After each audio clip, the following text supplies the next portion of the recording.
త్రివిక్రమ్ దర్శకత్వంలో మహేష్ బాబు హీరోగా నటించిన కలేజ సినిమా గుర్తుందా? ఆ సినిమా కథ ఓ మారుమూర పల్లెటూరు పాలి అనే గ్రామం చుట్టూ తిరుగుతూ ఉంటుంది. గ్రామంలో జరిగే వరుస మరణాలు గ్రామస్తులను కలవరపెడుతూ ఉంటాయి. అప్పటి వరకు ఆరోగ్యంగా ఉన్న వ్యక్తులు అంతు చిక్కని కారణాలతో కళ్ళ ముందే ప్రాణాలు కోల్పోతూ ఉంటారు. తెలంగాణలో అచ్చం అలాంటి ఒక సమస్య ములుగు మండలం జంగాలపల్లి ప్రజలు ఎదుర్కొంటున్నారు. గత నెల రోజుల నుంచి గ్రామంలోని ప్రజలు, ముఖ్యంగా 30 నుంచి 50 ఏళ్లలోపు వయసు వాళ్ళు పిట్టల్లా రాలిపోతున్నారు. ఇప్పటి వరకు జంగాలపల్లిలో 20 మంది మృతి చెందినట్లు స్థానికులు చెప్తున్నారు. రాత్రి అయితే చాలు ప్రాణాలను అరచేతుల్లో పెట్టుకొని బతకాల్సి వస్తుందని వాపోతున్నారు. గ్రామానికి అరిష్టం దాపురించిందని కొందరు, అనారోగ్యం కారణంగా చనిపోతున్నారని మరికొంతమంది వాదిస్తున్నారు. ములుగు జిల్లా జంగాలపల్లిలో నివసిస్తున్న ప్రజలు భయానకమైన పరిస్థితులు ఎదుర్కొంటున్నారు.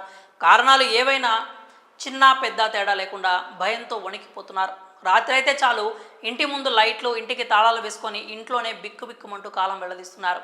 గ్రామంలో గత నెల నుంచి ఉన్నట్లు మరణాల సంఖ్య పెరుగుతోందని గ్రామస్తులు భయాందోళన వ్యక్తం చేస్తున్నారు. ఇప్పటి వరకు తమ గ్రామంలో 20 మంది చనిపోగా అందులో చాలా వరకు యుక్త వయసు ఉన్న వాళ్ళు ఉండడం కలవరపెడుతోందని అంటున్నారు. ఊరికేదో అరిష్టం పట్టిందని, చనిపోయిన వారికి చేతబడి చేశారని ఇలా రకరకాల ప్రచారాలు గ్రామంలో జరుగుతున్నాయి. తమ గ్రామానికి కీడు పట్టిందని, గ్రామ దేవతలకు శాంతి పూజలు చేయాలి అంటూ గ్రామస్తులు అంటున్నారు. ఈ విషయం గురించి గ్రామస్తులు మాట్లాడుతూ, మా ఊరిలో గత నెల నుంచి వరుసగా చనిపోతున్నారు. హాస్పిటల్కి తీసుకుపోతే తిరిగి వస్తారన్న నమ్మకం లేకుండా పోయింది. పోయేటప్పుడు మనుషులుగా వెళ్తున్నారు, వచ్చేటప్పుడు శవాలుగా వస్తున్నారు. ఊళ్ళో ఏదో తిరుగుతోందని, గ్రామ దేవతను శాంతిపరచాలని అంటున్నారు. మేము దేవతలకు మొక్కుతాం, మొక్కుబడులు చెల్లిస్తూనే ఉన్నాం.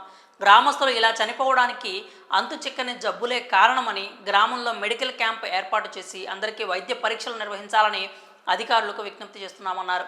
ఇప్పటికైనా అధికారులు గ్రామాన్ని సందర్శించి ప్రజలకు మనోధైర్యం కలిగేలా అవగాహన సదస్సులు ఏర్పాటు చేయాలని గ్రామస్తులు కోరుతున్నారు.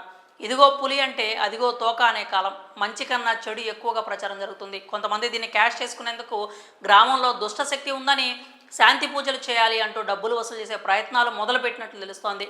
ప్రస్తుతం ఈ గ్రామానికి సంబంధించిన ఓ వీడియో సోషల్ మీడియాలో వైరల్ అవుతోంది. మరి అధికారులు ఇప్పటికైనా స్పందించి గ్రామ ప్రజల భయాలను తొలగించి మెరుగైన వైద్య సేవలు అందేలా చేయాలని కోరుతున్నారు.